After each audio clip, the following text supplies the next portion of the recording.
যাদবেন্দ্র গোসাই প্রেমানন্দ একবার হরি হরি বল। জয় জয় যাদবেন্দ্র গোসাই প্রেমানন্দ একবার হরি হরি বল। মাঝে একটু ধরে দেবেন। জয় জয় নিতাই গৌর সীতানাথ প্রেমানন্দ একবার হরি হরি বল। জয় জয় যাদবেন্দ্র গোসাই প্রেমানন্দ একবার হরি হরি বল। জয় জয় যাদবেন্দ্র গোসাই প্রেমানন্দ একবার হরি হরি বল। আচ্ছা যা যা যা আমি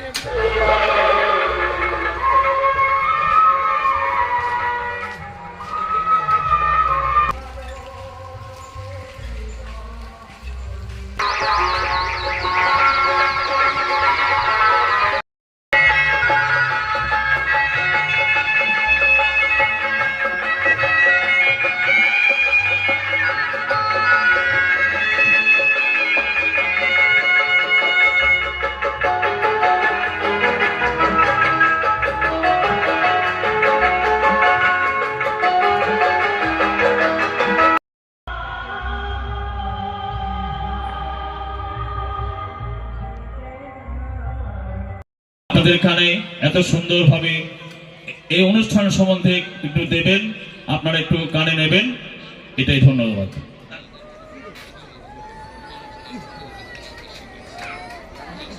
নমস্কার।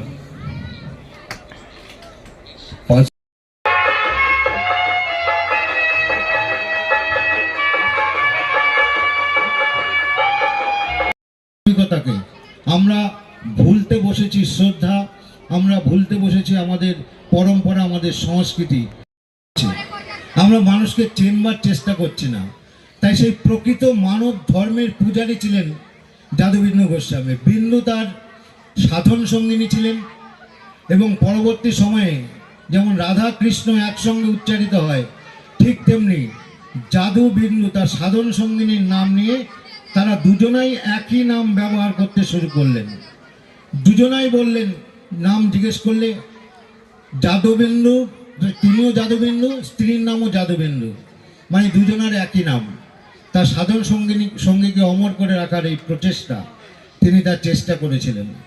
তাই যাদবেন্দ্র গোস্বামী, যে অমর যাদবেন্দ্র গোস্বামী লিখেছিলেন, নব অনুরাগী যোগী এসেছে কুঞ্জের দ্বারে। তাই সেই যোগী কে? নব অনুরাগী, একটা নতুন ধারা, সেই যোগীর নতুন ধারা দুয়ারে এসেছে, তাকে বরণ করতে হবে, সেই তার পথটা অনুসরণ করতে হবে। এইটাই যাদবেন্দ্র গোস্বামীর মূল কথা। দেখুন, প্রায় বিবেকানন্দের সমসাময়িক। যাদবেন্দ্র গোস্বামীর জন্ম মৃত্যু সম্বন্ধে তেমন কিছু জানা যায় না, কিন্তু এটা তার সাধন। খ্রিস্টান সবাইকে একটা মিলের মহব্বতের আখড়া তৈরি হয়। আমি এই গ্রামে যারা এই মেলার উদ্বোধক, বাজে মেলা পরিচালনা করছেন, আমি তাদের কাছে অনুরোধ করব এই মেলাটা যাতে আরও সুন্দর থেকে সুন্দরতম হয়। যাদবেন্দ্র গোস্বামীর সমাধিস্থলটা আরও জাগ্রত হয় সারা ভারতবর্ষের বুকে। আপনারা প্রচেষ্টা চালিয়ে যাবেন।